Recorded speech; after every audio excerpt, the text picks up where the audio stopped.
Nós iremos hoje trabalhar sobre erosão no nosso módulo sobre rochas sedimentares na disciplina de Petrologia Geral. A erosão é tratada por muitos autores como conjunto de processos que promovem a retirada e transporte do material produzido pelo intemperismo, ocasionando o desgaste do relevo. Então, a partir do intemperismo que nós estudamos, diversos detalhes, agora nós vamos trabalhar a erosão, que é o processo, a primeira etapa, do transporte desse material para outras regiões. Aqui nós temos uma ilustração que eu achei bem bonita, que mostra, as etapas do ciclo sedimentar que nós vimos.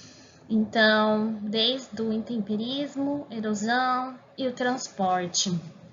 Então, hoje a gente vai começar a trabalhar a erosão com maior detalhe. O termo erosão, ele veio do termo erodere, do latim, que significa corroer, devorar. A erosão é causada por processos de desgastes causados pelos agentes como água, vento e geleiras.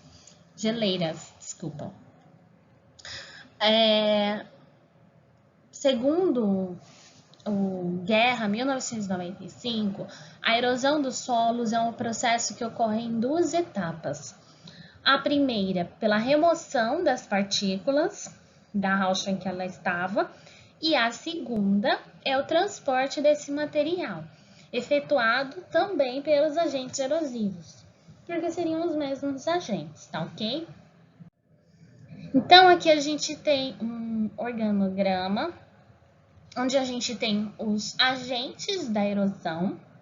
Então, o vento, água ou gelo, proporcionando a erosão eólica, hídrica ou a glacial, essas três aqui. E vamos ver com mais detalhe a erosão hídrica, que é a que a gente tem vários subtipos, como a fluvial, a pluvial e a de subsuperfície. A pluvial, nós vamos estudar as feições erosivas, como os sulcos, ravinas e vossorocas, tá?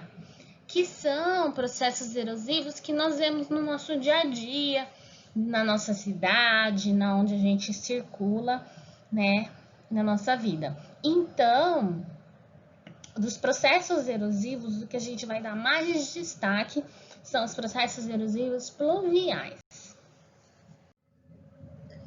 Se vocês tiverem alguma dúvida com relação à ação dos fatores que atuavam no intemperismo, é importante vocês retomarem, porque a maioria deles influenciam também na erosão.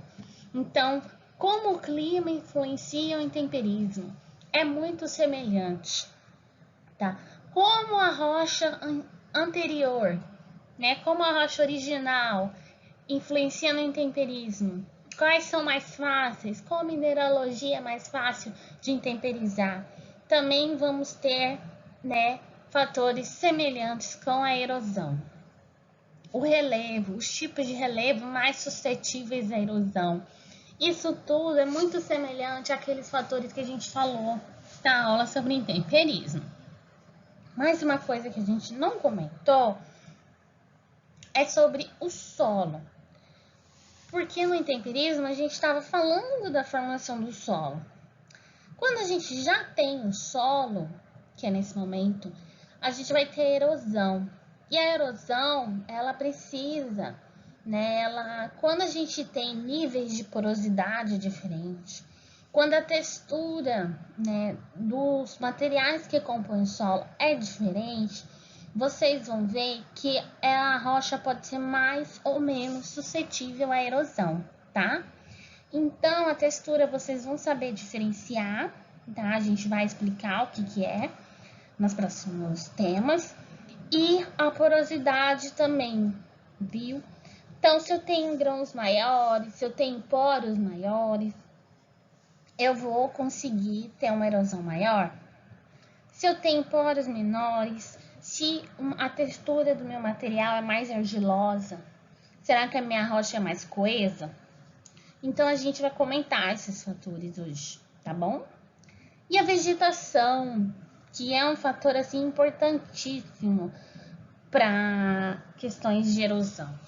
Se a vegetação existe num local, se ela é nativa, ela vai proporcionar uma proteção para aquele solo. Ela vai diminuir as taxas de erosão, tá ok? Se o solo ele tá nu, se ele tá exposto diretamente à chuva, por exemplo, a gente vai ver o processo que ocorre que acaba causando a impermeabilização desse solo e aumentando o fluxo superficial, escoamento superficial da água, que é um dos agravantes para ocorrer aquelas feições erosivas que a gente sempre comenta, sempre fala, que são as ravinas e as vossarocas, tá ok? Então, a gente vai trabalhar os fatores que influenciam na erodibilidade, o que causa erosão na rocha, né? Então, vamos trabalhar com os tipos de erosão primeiramente. Os solos mais erodíveis são aqueles que vão ter texturas mais tendendo a maior porcentagem de areia, tá bom, gente? Os solos que possuem mais areia, eles vão ter menos coesão entre os grãos. Então, eu vou ter uma textura arenosa. Os solos que já predominam os materiais mais finos são menos erodíveis. Então, se eu tenho, por exemplo, uma série de amostras de solo, se eu estou avaliando textura de diversas amostras de uma área, e eu quero saber qual área é mais impermeável. Por exemplo, se eu fosse trabalhar com disposição de resíduos que podem contaminar o solo, eu vou querer que o lugar que eu vou pôr esses resíduos seja mais impermeável, porque aí eu vou diminuir a possibilidade de contaminação da água subterrânea, por exemplo, de contaminação do solo. Porque ao invés da água infiltrar e levar aqueles materiais, aqueles elementos químicos para o subsolo, aquilo vai ficar na superfície e pode ser escoado por uma extração de tratamento, por exemplo. Isso serve para lixão, isso serve para materiais, né, rejeitos, isso serve para diversos, né, tipos de atividades, né, de disposição de resíduos. Então, o tipo de solo que eu procuro, ele pode ser identificado pela textura, que é essa quantidade, essa proporção das granulometrias, silt, argila e areia. Aqui a gente tem uma equação muito simples, que foi trabalhada por Meningel, uma classificação de grau de erodibilidade, né, o K, baixo, médio e alto. É uma equação que utiliza a quantidade de areia e silt sobre a argila. A argila é o tamanho de partícula que causa mais coesão pelas próprias cargas, né, positivas e negativas que estão em volta dos minerais de argila. A gente vai ter uma coesão maior. Por isso que a argila é moldável, porque ela está sempre, né, coesa. Ela tende a se agregar. Para você conseguir moldar a areia, é muito difícil, né? Se ela tiver um teor de argila maior, né, no meio da areia, aí você já pode conseguir construir seu castelinho de areia na praia, por exemplo. Mas se for areia pura, já é mais complicado. Então, a gente viu, né, os fatores de erodibilidade relacionados à textura. Agora a gente vai ver os tipos de erosão, né? A gente tem os principais agentes, que é a água, gelo e o ar, e as erosões causadas por elas. Então, a gente vai conhecer o nome desse tipo de erosão, por exemplo, causada pela água. Quais são os tipos? E depois a gente vai conhecer as feições erosivas mais adiante. O primeiro tipo, e o mais importante, é a erosão pluvial, que é causada pela água da chuva, tá? Vocês já devem conhecer, e os principais exemplos são sulcos, ravinas e vassourocas. Mas hoje a gente vai trabalhar dois tipos que talvez vocês não tenham estudado ainda hoje, tá? A erosão eólica causada pela ação do vento. Então, o vento ele consegue carregar partículas sólidas e essas partículas, quando elas se movimentam, elas podem causar abrasão e desgaste dos materiais, tá ok? Nós temos a erosão causada pelos rios, que é chamada de erosão fluvial. Dependendo da força da água no rio, o rio pode ser mais profundo, pode ser mais raso, pode ser mais largo, pode ser mais estreito. Então, a erosão pluvial também é um grande fator de formação do relevo. Nós temos a erosão glacial, que a gente já tinha comentado, né, sobre a quebra dos materiais lá no intemperismo físico, né, as cunhas, a dilatação que o gelo, né, ocorre nele quando ele se forma, rompendo a rocha. A rocha se rompendo, ela pode ser agregada às geleiras e ser carregada para outras localidades. Então, o processo de erosão e transporte, né, erosão glacial, ele é muito coeso, né? Porque ao mesmo tempo que o gelo já quebra a rocha, ele já pode incorporar ela na geleira e aquele fragmento de rocha ser carregado, tá? Uma coisa importante que eu não falei sobre a erosão glacial foi que a geleira ela vai carregar aquele material, mas ele não vai ser desgastado e arredondado. Isso é uma coisa bem legal porque as rochas, né, de origem glacial, elas tendem a ter as faces mais retilíneas do que rochas de erosão fluvial, por exemplo. Porque na erosão fluvial, a gente vai ver, quando a gente falar de transporte, que os grãos tendem a se arredondar, tá ok? A erosão marinha, a gente sempre vê notícias de problemas de cidades litorâneas por causa da ação das marés, as ondas. O processo de erosão, de abrasão nas zonas costeiras, ele é permanente. E ele é preocupante se você tem construções à beira-mar, porque o processo de erosão ele não vai parar. E por mais que, por exemplo, a prefeitura da cidade que ocorre lá, ela coloque areia para tentar conter essa erosão, o mar ele vai continuar levando aquele material e por mais que você coloque o material, vai estar sempre levando. Então, por isso que a abrasão marinha é um fator de erosão muito comentado, por exemplo, em cidades como Olinda, lá em Pernambuco, que a erosão marinha ela ocorre de modo preocupante, tá? Podendo até destruir construções. Então, aqui nessa figura, nessas figuras, né, a gente vê, por exemplo, a formação, né, de um bloco separado aqui do restante, né, da costa, pela quebra, pela erosão marinha.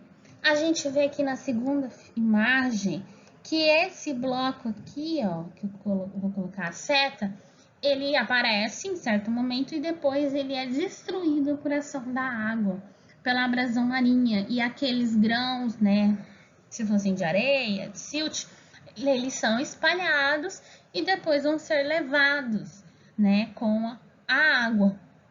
Então, o processo de erosão costeiro, ele é muito intenso, tá? E ele tende a destruir as rochas, sim, viu? Com facilidade.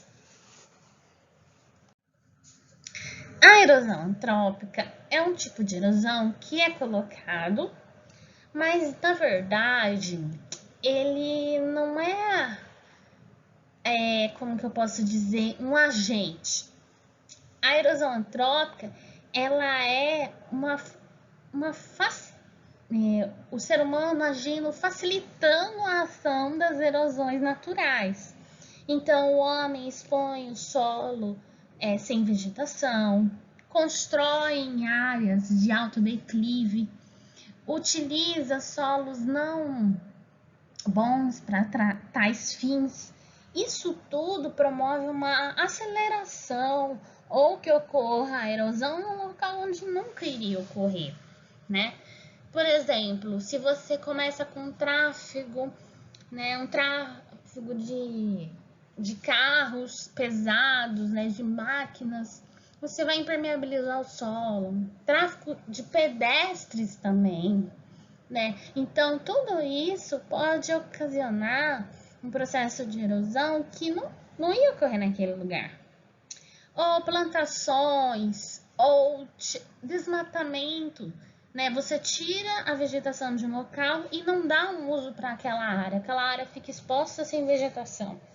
Isso, com certeza, vai ocorrer algum processo de erosão, porque o solo ele não existe para ficar exposto, tá? Em áreas que ocorrem muita chuva, ele vai erodir, ele vai formar aquelas feições que a gente já vai falar, as feições erosivas pluviais. Então é isso, né? São esses 6 tipos principais de erosão que são trabalhados nos livros. Muitas vezes vocês não vão ver a erosão antrópica, porque ela nada mais é do que os outros tipos de erosão acelerado pela ação humana. Então agora a gente vai pegar a erosão pluvial e ver alguns processos, dinâmica de formação, tá? Então, quais são os processos que ocorrem e o que eles originam, tá bom? Então, vamos ver primeiramente o splash, ou salpicamento.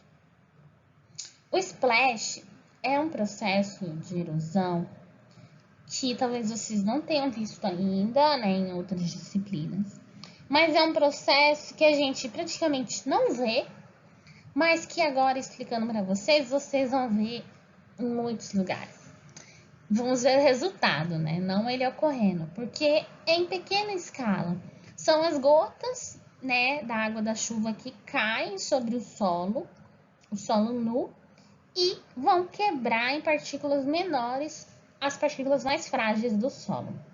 Essas partículas menores, elas vão preencher os vazios que tinham, né? Então, se tinha um espaço vazio aqui, por exemplo, entre 2 grãos, agora não tem mais. Tá cheio de caquinhos menores. Se eu preencher espaços vazios, eu tô tirando a porosidade da rocha. Pelo menos, da rocha não, do solo, né? Da parte superior aqui, dessa parte de cima aqui do meu solo. Eu tô impermeabilizando. Então, os espaços vazios são os poros. Eu tampei os poros, eu impermeabilizei. E agora, quando chover de novo, se chover de novo, o que vai acontecer? Vai escoar mais do que infiltrar. Talvez não infiltre quase nada, comparando com o solo antigo. Então, o que isso causa? Uma maior força da água aqui na superfície. E carregando materiais, carregando os sedimentos, carregando, né, a encosta, que talvez seja mais íngreme, né? Então, isso é um processo que a gente vê muito no nosso dia a dia, muito importante. E, né, o salpicamento ele é agravado, né? Pelo quê? Pelo desmatamento, porque o solo exposto vai ocorrer quando ele não tem vegetação mais.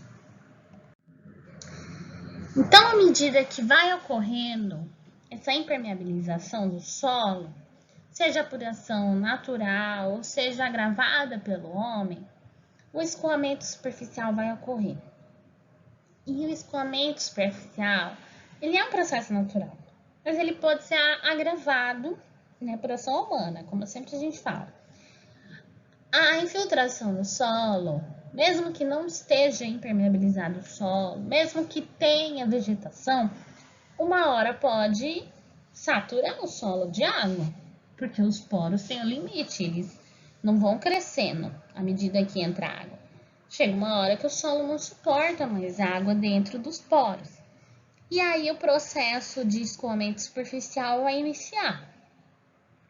Então, o que acontece? A água começa a correr sobre o solo. E aí ela vai carregar partículas e vai começar a aprofundar esses locais, a levar. Existem diversos tipos de feições causadas por escoamento superficial, que é o que a gente vai ver, tá?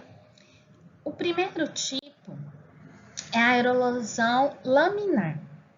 A erosão laminar é causada por escoamento superficial, mas de um fluxo mais difuso, mais fraco, e ocorre um desplacamento do solo em lâminas finas, tá? Como a gente vê aqui, ó, tá vendo? Toda essa área aqui mais clara, ela desplacou e foi erodida. Não é uma área funda, é como se formassem degraus, né, no solo. Isso é chamado de erosão laminar. Aqui a gente tem já um processo de erosão linear. O que está acontecendo? Ao invés de desplacar horizontalmente, está tendo aprofundamento de sulcos. Os sulcos são formados por erosões que se concentram, né, em certos pontos, em certas linhas no solo. E esses sulcos, como a gente viu nas fotos, na foto anterior e nessas duas fotos aqui desse slide, eles não ocorrem isolados. Estão sempre em grandes famílias. E aí o que eles causam? O empobrecimento do solo. Então, ele começa a aprofundar e vai carregando, né, os nutrientes do solo. Vai ficando só o que é mais resistente, por exemplo, a areia pura, a argila. Aqui a gente tem uma imagem que ilustra bem um estágio aqui em cima, que mais na parte superior da foto, em que a gente tem uma saturação do solo, né? O solo saturou, tá com uma vegetação, uma plantação, mas ele saturou. Chegou a um ponto que não cabe mais. E aí a água vai procurar um lugar para correr, que são as áreas mais baixas, né, gente? E aí, aqui a gente tem um asfalto, né, pelo que parece, e a água vai correr aqui, né, nesse limite do asfalto com a superfície natural. Então, vai tender ao aprofundamento desse canal aqui que foi criado. Então, aqui, possivelmente, vai aprofundar esses leitos por onde a água corre, tá? E isso é erosão linear. Os sulcos, né, gerados podem se aprofundar e formar as ravinas, que são feições que também ocorrem raramente isoladas, né, como a gente falou dos sulcos, e elas são muito comuns. Os sulcos são um pouco mais profundos, digamos assim.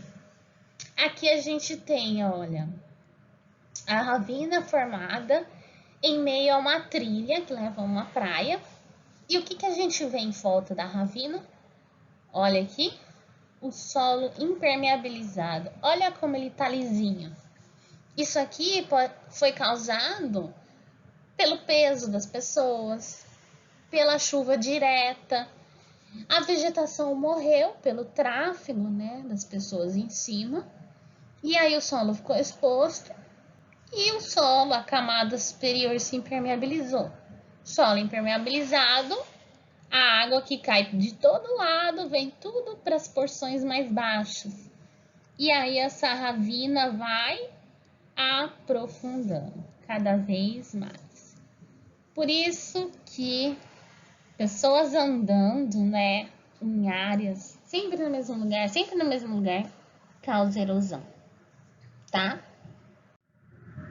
As vassourocas são processos sedimentares diferentes. Elas podem ocorrer pela progressão das ravinas, aprofundamento até alcançar o nível freático, ou podem acontecer por já existir algum fluxo subterrâneo de água, como nesse desenho aqui, e esse fluxo subsuperficial, ele vai erodindo ao longo do tempo geológico e chega uma hora que ele erode tanto que a capa, né, a parte superior, faz um túnel, uma caverna, e chega uma hora que ela pode ceder, porque ela vai ficando frágil. E aí forma essas feições enormes aqui, que são as vossorocas, tá? Em alguns casos, né, esses sistemas também podem ser confundidos com dolinas, porque a formação é muito semelhante, porque você tem uma cavidade natural, né, subterrânea, e o teto colapsa, o que nada mais é do que a definição de dolinamento.